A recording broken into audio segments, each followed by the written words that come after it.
Authentic authenticity. It begins within. One of the major themes in my unfolding in this lifetime is authenticity. What I am speaking has to match who I am energetically, otherwise I cannot present it. This is why Sunflower 2 was on hold. I hadn't yet become my own beloved, so how could I write about it? I must fully become what I speak. I must feel the awakening and become the awakening before I put it on offer to others. If I am saying one thing but my energy speaks something else, people will feel that. I learned that I had a lifetime where I shut down my third eye intentionally to willfully, which is the unbalanced masculine energy, rise to the top of my career as an author and famous speaker. I presented what I thought the audience wanted to hear to receive accolades, but not what was true in my heart.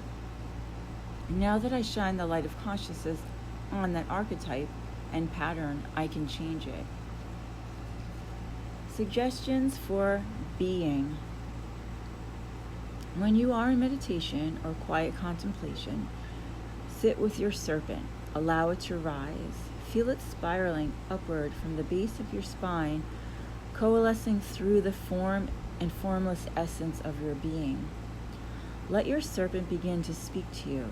There is no thought involved. Your serpent will not come to life if thought is involved. The authenticity of your serpent feels different than willful mind projection. You will feel it and you will know. Slay the dragon. We must slay the dragon so we can unleash the serpent. Coming into this lifetime with an unstable mind makes life slightly more challenging. Getting control of the mind chatter is something I work on daily. What helps is starting my day with a spiritual reading. That is medicine for my mind. Ego thoughts replayed over and over again creates a vortex of energy around you that vibrates at a different frequency than your pure true essence or your God frequency. Our Mother Earth, Gaia, has the same issue, a sea of negativity that surrounds her in the psychic astral plane that is an accumulation of humanity's distorted thought forms, destructive behavior patterns, and erroneous belief systems. We are one with Gaia, so it makes sense the cessation of thoughts are even more challenging, especially when you are so connected to the collective like me. How do you know if they are thoughts from the ego or from the heart? Your heart or your divinity will never give you thoughts that cause discomfort, stress, or confusion.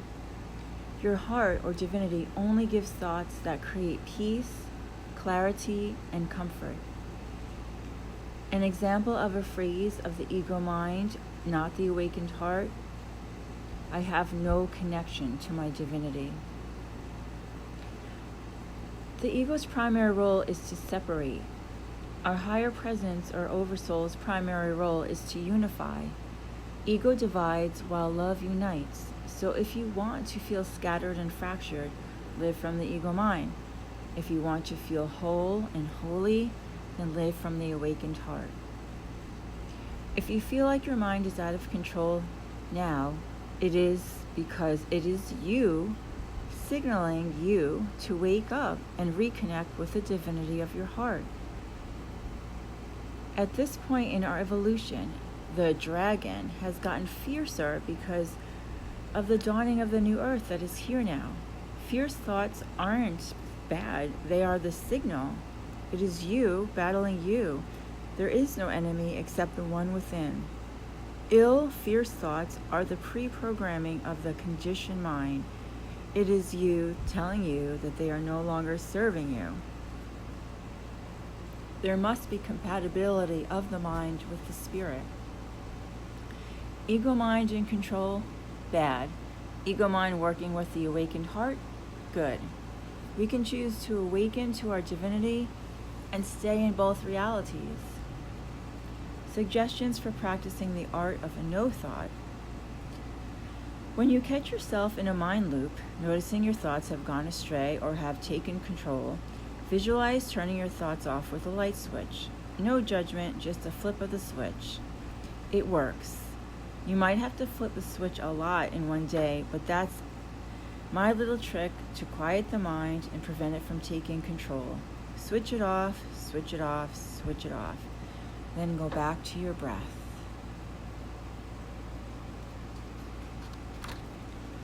Practice the art of quieting the dragon. Slay the dragon, for the dragon is no longer serving you when you step into the light of the new reality here on earth. Archangel Michael.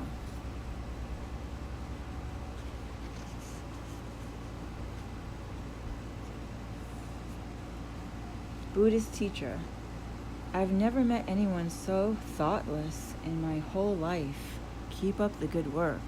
Student. Thank you, Master. Under the white water.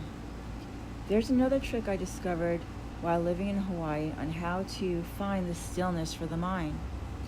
When I learned about my incarnation as a sea maiden, I was also reminded that in the depths of the ocean, there is the cessation of the mind chatter. Under the water, all is still, peaceful, and calm. You cannot have mind chatter in the depths of the ocean's embrace. What you do have is complete presence and stillness. In Hawaii, I got to experience this firsthand as I swim and frolic in the warm, turquoise, clear ocean of the Pacific. I also discovered something really cool and unexpected about finding stillness in the ocean. One thing you learn very quickly here on the Big Island is how to go under the waves that are about to break on you. If you don't do this, you will be tossed around like a tetherball and most likely be scraped on the lava rocks.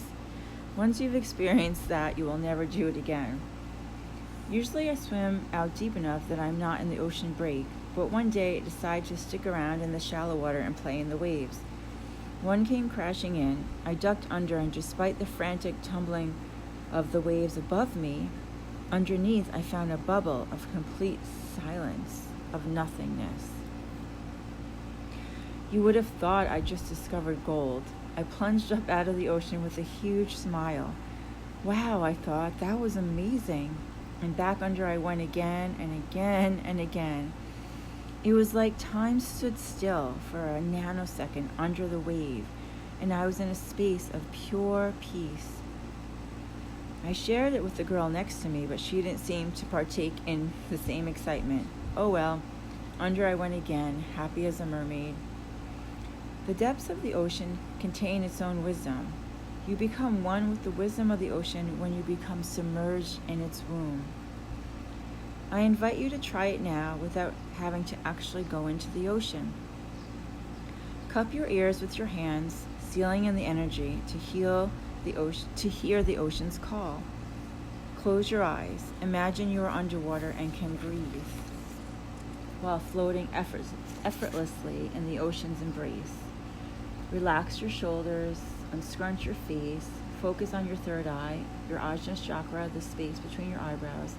Take a deep breath through your nose into your belly, allowing it to relax and expand for 4 counts. Pause, then exhale audibly and slowly with control through your mouth for twice as long. Pause at the end of the exhale. This is the still point of creation.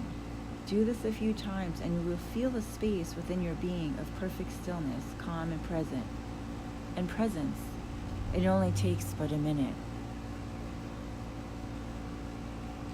The everlasting oneness of all that is and your connection to the God presence that is you is right at your fingertips. It is merely a blindfold away.